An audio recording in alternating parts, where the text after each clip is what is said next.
প্রিয় দর্শক নমস্কার, আমি শ্রী অক্ষয় কুমার শাস্ত্রী।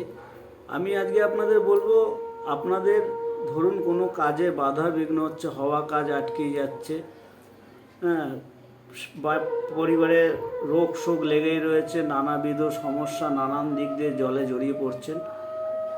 যদি আপনি বুঝতেই পারছেন না কি করে কি করবেন, তো আমি আপনাদের বলবো যে আপনার বাড়ির পূর্ব দক্ষিণ কোণে একটি কাচের গ্লাসে জল নিন এবং তাতে 1 থেকে 1.5 চামচ নুন দিন।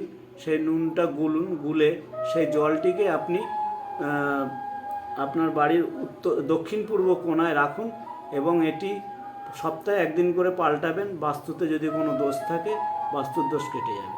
যদি ভিডিও আমার আপনাদের ভালো লাগে, লাইক কমেন্ট শেয়ার করবেন এবং আমার চ্যানেলটি ফলো করে যাবেন। ধন্যবাদ।